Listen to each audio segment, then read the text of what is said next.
Hello everyone, welcome to Santa Map. मेरा नाम साक्षी तोमर है और मैं आप सभी की साइंस फैकल्टी हूँ। मैं आपको पूरा का पूरा biology, chemistry and physics complete कराने वाली हूँ इस कोर्स के अंदर। ये सेशन सभी वन डे एग्जाम्स के लिए हेल्पफुल रहने वाला है।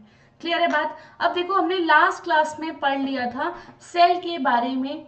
हमने पूरा का पूरा कवर कर लिया था कि सेल डाइजेशन के बारे में हमने पूरा का पूरा कवर कर लिया था कि डाइजेशन के अंदर कैसे कैसे फिजिकल तरीके से खाना जाता है। हमारे माउथ से लेके आप पढ़ चुके थे कि हमारा रेक्टम तक यानी कि एनस तक हमारा खाना कैसे कैसे मूव हो रहा था। ठीक है, याद करने की कोशिश करेंगे कि बकल कैविटी से लेकर, कहां से, बकल कैविटी से लेकर फिर कहां गया था खाना, हमारे ओसोफेगस में गया था। ओसोफेगस से होते हुए खाना हमारे स्टमक के अंदर गया था।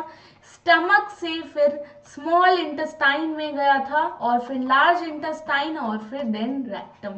ये पूरा का पूरा प्रोसेस था कि खाना हमारे कैसे कैसे हमारे बॉडी पार्ट से होकर गुजरता है। मैंने आपको पहले भी बताया था कि इस क्लास के अंदर जो उसका सेकंड पार्ट होगा, हम केवल और केवल एसोसिएटेड डाइजेस्टेड ग्लैंड्स के बारे में पढ़ेंगे। मतलब कहाँ पे कौन कौन सा डाइजेस्टिव ग्लैंड है, क्या क्या सीक्रिएट कर रहा है और क्या क्या पचा रहा है, वो आपको आज की क्लास में हम लोग इसमें कवर कराने वाले हैं। तो आप लोगों से बस मेरी एक ही रिक्वेस्ट है कि एंड तक जुड़े रहिएगा, पूरा का पूरा चैप्टर समझ में आएगा। एंड आई गारंटीड कि मेरे सेशन से बाहर या मेरे कंटेंट से बाहर जो टॉपिक मैं पढ़ा रही हूँ उससे बाहर क्वेश्चंस नहीं आते हैं। ठीक है ना? क्योंकि मैं अभी से तो पढ़ा नहीं रही हूँ, काफी सालों से पढ़ा रही हूँ, काफी सारे मैंने क्वेश्चंस पेपर देख रखे हैं, किस तरीके का आजकल एग्जाम पैटर्न हो गया है, कहाँ कहाँ से क्वेश्चंस बनते हैं। और बिल्कुल हम क्या बोलते हैं उसको, एकदम टारगेटेड होके क्वेश्चंस करते हैं, यानी कि टारगेटेड होके पढ़ाई करते हैं। ऐसा नहीं कि कुछ भी उठा के कुछ भी पढ़ने लग गए, नहीं। सिर्फ जो मेन चीजें होती है कि हाँ यहाँ से क्वेश्चन बनेगा, मेन कर लो। क्योंकि देखो सब्जेक्ट तो इतना सारा है, आज भी आप डाइजेस्टिव सिस्टम डालोगे तो पूरी हिस्ट्री ज्योग्राफी उसकी निकल के आ जाएगी गूगल पर, है ना। बट आप लोगों को इतना थोड़ी पढ़ना, इतना पढ़ोगे तो फिर कैसे पेपर क्लियर कर पाओगे? सिर्फ आपके पास बायोलॉजी तो है नहीं, मैथ्स भी पढ़नी होती है, जीके भी है, करंट अफेयर्स है, बहुत सब्जेक्ट्स है ना। तो आप टारगेट ओरिएंटेड स्टडीज के ऊपर ज्यादा फोकस रखेंगे रेदर देन कि बस कुछ भी पढ़े जा रहे हैं। बस आपको इस बार स्मार्ट स्टडी पे ज्यादा फोकस करना है, नॉट हार्ड वर्क। हार्ड तो है ही, मतलब मेहनत तो लगती है, लेकिन स्मार्ट स्टडी उसके साथ फुल प्लानिंग के साथ आप लोग जुड़े रहिएगा। चलो ये देखो, मैंने आपको पूरा बताया था कि डाइजेशन क्या होता है। कॉम्प्लेक्स फूड को हम सिंपल सब्सटेंस में तोड़ देते हैं, इसी को ही हम लोग डाइजेशन बोलते हैं। ये तो करवा चुके थे, पूरा का पूरा स्ट्रक्चर था, पूरा का पूरा डाइजेस्टिव सिस्टम का एक डायग्राम था जो मैं आपको लास्ट क्लास में ये सारा करवा चुकी थी। आज हम पढ़ेंगे कहाँ से, इसके डाइजेस्टिव ग्लैंड्स के बारे में। किसके बारे में? इसके डाइजेस्टिव ग्लैंड्स के बारे में, यानी कि पाचन ग्रंथियों के बारे में। पाचन ग्रंथियों के बारे में हम लोग पढ़ेंगे। अगर आप पाचन ग्रंथियों की बात करोगे तो देखो, हमारे मुंह से ही मैंने आपको क्या बताया था, हमारा खाना डाइजेस्ट होना चालू हो जाता है। ठीक है, अब देखो एलिमेंट्री कैनाल पढ़ेंगे, उसमें हमारी सलाइवरी ग्लैंड्स कौन कौन से हैं, ये 3 हमें ग्लैंड्स पढ़ने थे, लास्ट क्लास में बताए थे। लिवर का अपना सीक्रिएशन होगा और पेनक्रियास का अपना अपना सीक्रिएशन होगा। ये ऐसे सीक्रिएशन करेंगे एंजाइम्स को, जो भी हम प्रोटीन खा रहे हैं, न्यूक्लिक एसिड खा रहे हैं, लिपिड्स खा रहे हैं, सबका एट द एंड क्या हो जाएगा, डाइजेशन हो जाएगा। एक सेकेंड। तो सबका पूरा का पूरा डाइजेशन चालू हो जाएगा। चालू बात करते हैं, स्टार्ट करते हैं हम बात अपने सलाइवा से। जो हमारे मुंह के अंदर सलाइवा है तो वहीं से ही हमारा खाना मोस्टली डाइजेस्ट होना चालू हो जाता है। हमारे सलाइवा के अंदर 3 ग्लैंड्स मौजूद होते हैं। कितने? 3 पेयर ऑफ ग्लैंड्स होंगे। 2 तो चीक के नीचे होंगे, जिनको हम क्या बोलते हैं, पैराटाइट्स ग्लैंड।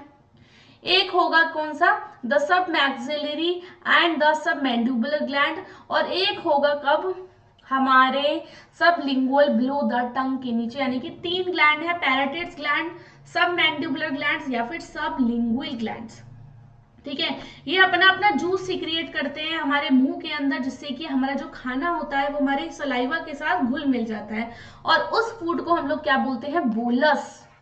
ये मुंह में घुल के क्या बना लेता है, बोलस बना लेता है। फिर बोलस आगे जाके हमारे स्टमक के अंदर जाता है, क्या बना लेता है, बोलस बना लेता है। ठीक है, लिवर की बात करोगे तो लार्जेस्ट ग्लैंड है हमारी बॉडी का, 1 से 1.5 किलो का इसका वेट मानोगे। ठीक है, हमारी एब्डोमिनल कैविटी में रहता है ये चीज क्लियर।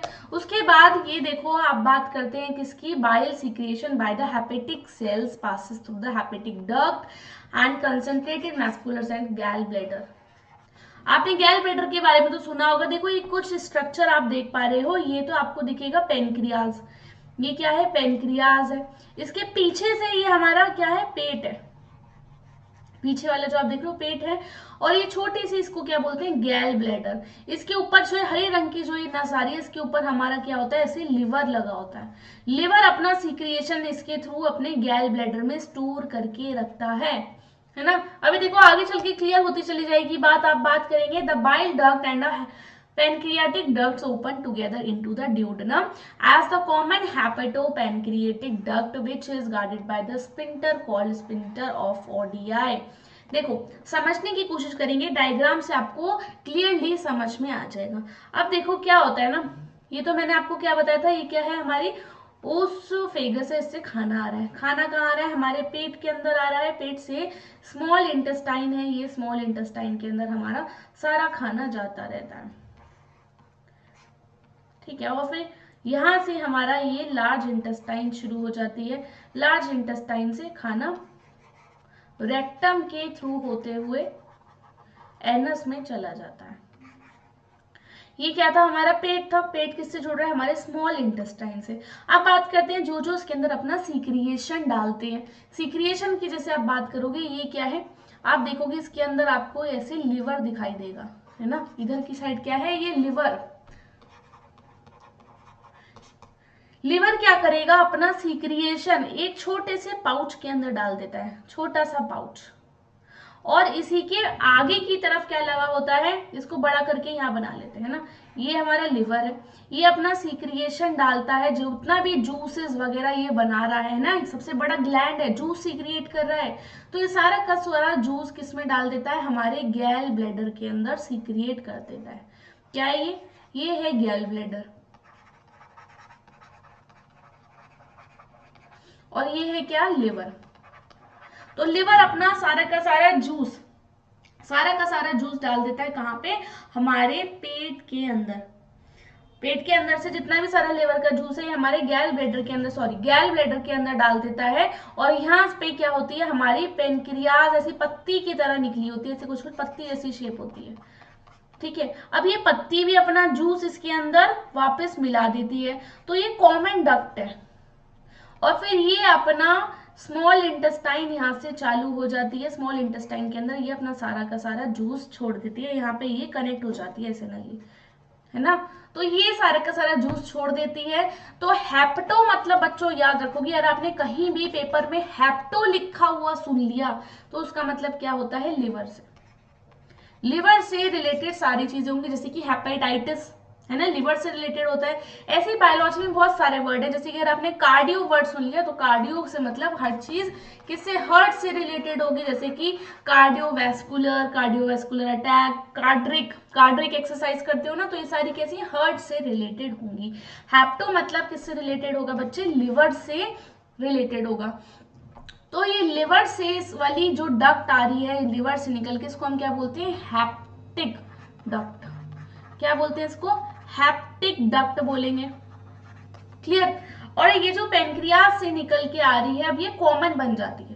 पेनक्रियाज का भी इसमें सीक्रिएशन है, लिवर का भी यहाँ पे आके मिल जाता है, तो उसको हम क्या बोलते हैं, हेपेटो पेनक्रियाटिक डक्ट। क्या बोलते हैं इसको, हेप्टो पेनक्रियाटिक डक्ट बोलते हैं, क्योंकि इसके अंदर दोनों का ही सीक्रिएशन है, जो लिवर से आ रहा है प्लस पेनक्रियाज का सीक्रिएशन कहाँ पे आके मिल जाता है, हमारे स्मॉल इंटेस्टाइन के अंदर मिल जाता है। कहाँ पे आके, हमारे स्मॉल इंटेस्टाइन के अंदर, यानी कि छोटी आंत के अंदर सारा खाना मिल जाता है। क्लियर है बात।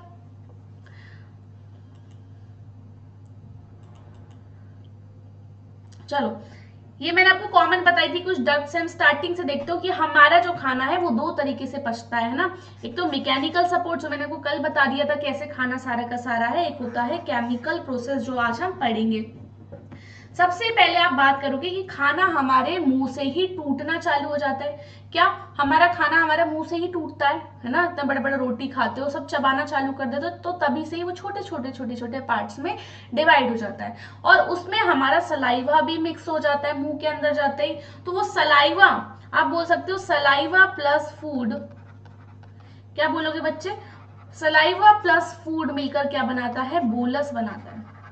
क्या बनाता है? सलाइवा प्लस फूड मिलकर हमारा बोलस बनाता है और ये जो बोलस है हमारे ओसोफेगस पाइप से होता हुआ जाता है ना। ये देखो अब यहाँ पे बोलस बन गया, ये बोलस बनता बनता बनता बनता बनता बनता कहाँ जाता है? यहाँ हमारे पेट के अंदर आ जाता है। इस खाने को हम लोग क्या बोलते हैं? बोलस बोलते हैं। इसको हम लोग क्या बोलेंगे? बोलस। जो खाना हमारे सलाइवा के साथ मिक्स होकर आ रहा है हमारे पेट के अंदर, उसको हम बोलते हैं बोलस। उसके बाद आप देखोगे कि बोलस जब ये बन जाता है तो ये खाना हम जो निगलते हैं उसको हम डेगुटिलेशन भी बोलते हैं, स्वेलिंग भी बोलते हैं। और ये वाले खाना हमारे कौन से मूवमेंट के थ्रू अंदर जाता है? पेरिस्टाल्टिक मूवमेंट, पेरिस्टाल्टिक मूवमेंट भी बोलते हैं। हमारे ओसोफेगस पाइप के अंदर खाना ना रुके ना ही अटके, उसके पेरिस्टाल्टिक मूवमेंट होता है, यानी कि हमारी फूड पाइप ऐसे पिचकती है खुलती है, पिचकती है खुलती है, ताकि सीधा खाना हमारे पेट के अंदर जाए, बीच में कहीं पे भी नहीं रुकेगा। क्लियर? उसके बाद आप देखोगे गैस्ट्रोओसोफेगल स्फिंक्टर जो है सलाइवा क्या क्या सीक्रेट करता है, हमारे खाने के अंदर क्या क्या मिला देता है? Sodium ion, calcium ion, potassium ion, hydrocarbonate enzymes and enzymes, ये सारा का सारा हमारे खाने के साथ मिलके सलाइवरी एमिलेज और लाइसोजाइम्स मिलके हमारे पेट के अंदर पहुंच जाता है। अब खाने के साथ देखो क्या होगा आगे चल के हमारे पेट में जब ये पहुंच जाता है तो आपको याद रखना है कि इसमें देखो अब क्या होता है, जो हमारे मुंह के अंदर ही आधे से ज्यादा क्या हो जाता है? डाइजेशन चालू हो जाता है, क्योंकि जितना भी हमारे फूड के अंदर स्टार्च था, है ना, जितना भी हमारे फूड के अंदर क्या था? स्टार्च था, वो किस में कन्वर्ट हो जाएगा? माल्टोज के अंदर। बच्चों ये देखो सारी जो चीजें ना, स्टार्च हो गया, कार्बोहाइड्रेट हो गया, लिपिड हो गया, लंबी लंबी अमीनो एसिड की चेन्स हैं। इनको छोटे छोटे चेन्स में हमें तोड़ना होता है। तो हमारा सलाइवरी एमिलेज यानी कि जो हमारे थूक में जो लार होती है वो हमारे खाने में जितना भी स्टार्च होता है उसको माल्टोज में कन्वर्ट कर देता है। किसमें? माल्टोज में कन्वर्ट कर देता है। उसके बाद एक और एंजाइम होता है लाइजो एंजाइम, जो हमारे सलाइवरी एमिलेज में होता है। लगता है ना आपको कि चोट लगती है ना, देखा कुछ लोग ना थूक लगा लेते हैं। क्यों लगा लेते हैं? क्योंकि हमारे लाइजोजाइम में एंटीबैक्टीरियल प्रॉपर्टीज होती है। कौन सी? एंटीबैक्टीरियल प्रॉपर्टीज होती हैं जो कि इन्फेक्शन से प्रिवेंट करती है। क्या? इन्फेक्शन से प्रिवेंट करती है, छोटे मोटे चीजों से भी प्रिवेंट कर लेती है, जैसे छोटे बैक्टीरिया हो गए, फंगस हो गई, इनसे भी प्रिवेंट कर लेती है। तो ये खाना डाइजेशन हमारे पेट में आते ही खत्म हो जाता है, मतलब सारा स्टार्च किस में कन्वर्ट हो जाता है? माल्टोज के अंदर कन्वर्ट हो जाता है। अब देखो हमारे गैस्ट्रिक ग्लैंड्स यानी कि हमारे पेट के अंदर खाना आ गया। अब देखो वहां पे क्या क्या चीजें होंगी गैस्ट्रिक में। पहले तो म्यूकस होगा, म्यूकस क्यों होगा वो मैं बताऊंगी। फिर पैप्टिक और चीफ सेल्स होंगे जो प्रो एंजाइम पेप्सिनोजन सीक्रेट करेंगे। उसके बाद पैरिटल और ऑक्सीडेटिव सेल्स होते हैं जो HCl और इंट्रिंसिक फैक्टर्स जो कि B12 एब्जॉर्प्शन में काम आते हैं। मतलब कि हमारे पेट के अंदर अब 3 चीजों का सीक्रिएशन होना चालू हो जाता है जैसे ही खाना हमारे पेट में आता है। पहला कौन सा है? म्यूकस। अब बताऊंगी काम क्या क्या है। एक होता है पेप्सिनोजन, पेप्सिनोजन किससे कौन रिलीज करता है? पैप्टिक और चीफ सेल। और एक होता है पैरिटल और ऑक्सीनाइटिक सेल, वो HCl को सीक्रिएट करते हैं। ये खाना हमारे पेट में आते ही चालू हो जाता है। और जो ये खाना है हमारे पेट के अंदर कितने घंटे तक रहता है? स्टमक के अंदर 4 से 5 घंटों तक रहता है।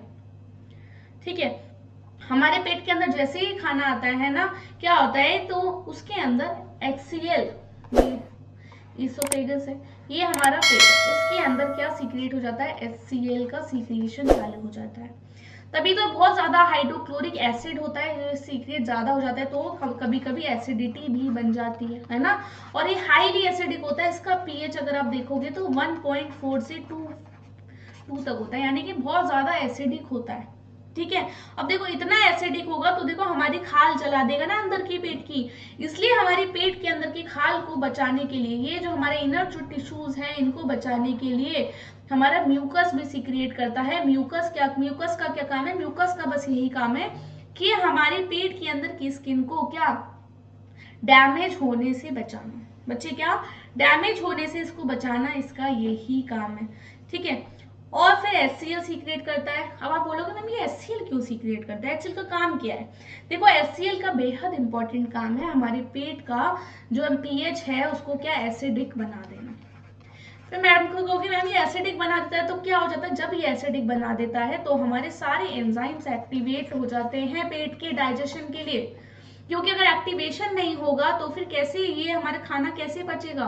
तो जब तक ये एसिडिक नहीं बनेगा तो एंजाइम भी नहीं एक्टिवेट होंगे, इसलिए बहुत इंपॉर्टेंट है। ये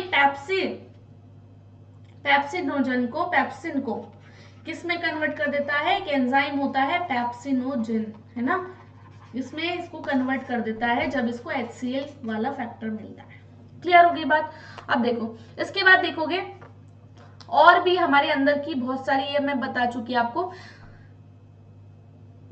अब जो क्या होता है, ये खाना 4 से 5 घंटे हमारे पेट के अंदर रहता है और इसके बाद ये खाना बन जाता है काइम। मैंने क्या बताया, जब ये सलाइवरी एमाइलेज के साथ मिलता है तो बोलस बन जाता है, और जब ये हमारे पेट में आके जब ये और उसके साथ HCl के साथ मिलता है और भी बहुत सारे एंजाइम, तो उसको क्या बोलते हैं हम लोग, काइम बोलते हैं पेट में आते ही।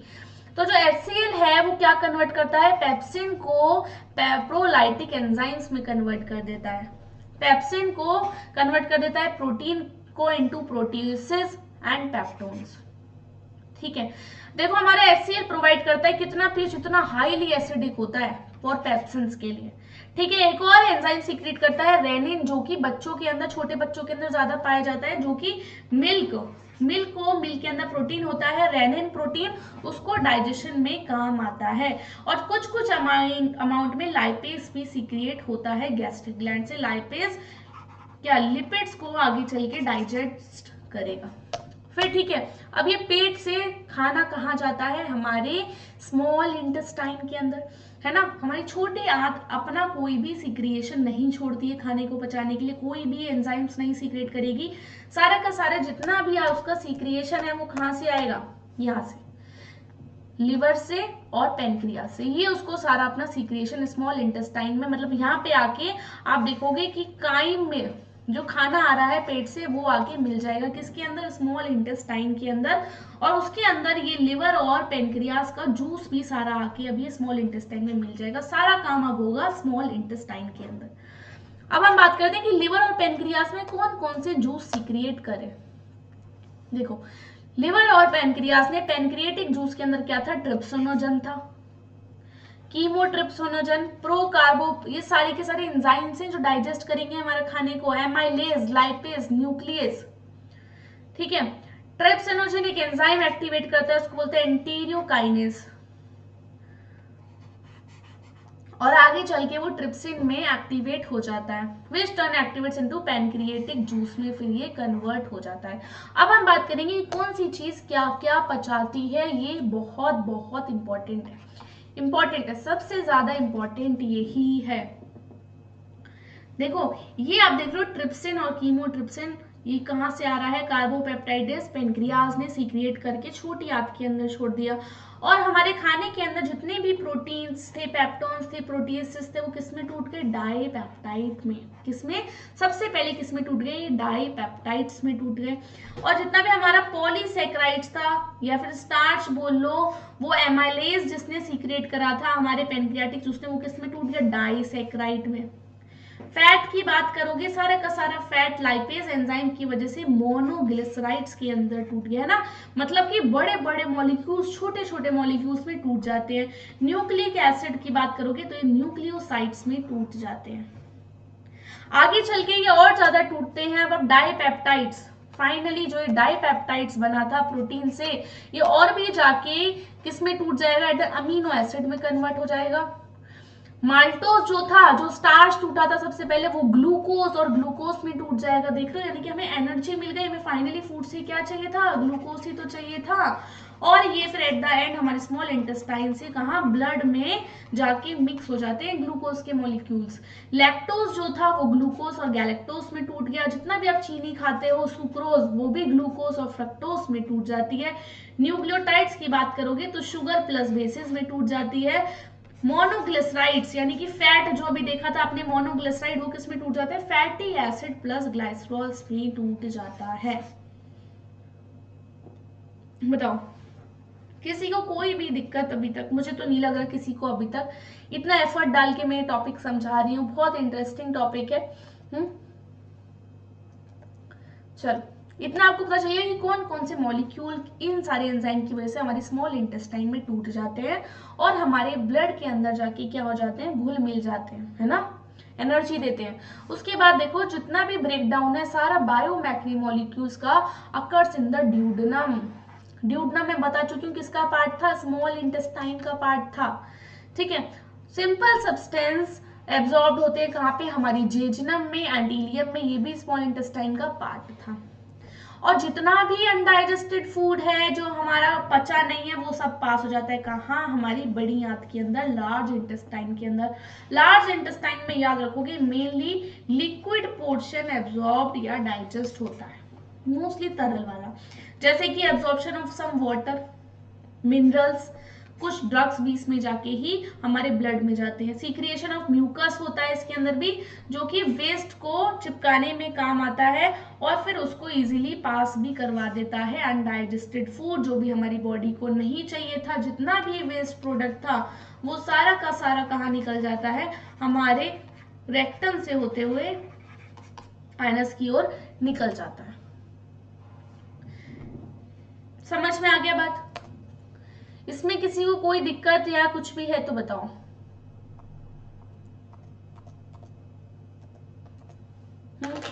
मेन चीज यही थी, यही से ही सारे क्वेश्चंस आते हैं, कौन सा एंजाइम क्या तोड़ रहे हैं, कहाँ पे सीक्रिएशन हो रहा है। तो अगर आपको आज का लेक्चर हमारा पसंद आया हो तो हमारे सेंटम ऐप के साथ जुड़े रहिए। आप सभी के लिए सेंटम ऐप हमारी पहल है ताकि आपको पढ़ाई में कोई भी दिक्कत नहीं हो, बस हमें आप लोगों का साथ चाहिए। कैसा भी कोई भी डाउट हो तो आप सब लोग कमेंट सेक्शन में छोड़ सकते हैं, या कोई भी आपको इससे रिलेटेड पीडीएफ चाहिए, कुछ भी चाहिए तो हमारे टेलीग्राम ग्रुप से जुड़ सकते हैं, हमारे डिस्क्रिप्शन बॉक्स में ही आपको मिल जाएगा। तब तक के लिए आप सभी लोग अपना ध्यान रखिए, पढ़ते रहिए और निश्चिंत रहिए। Like and share with your friends and subscribe to our Centum app YouTube channel.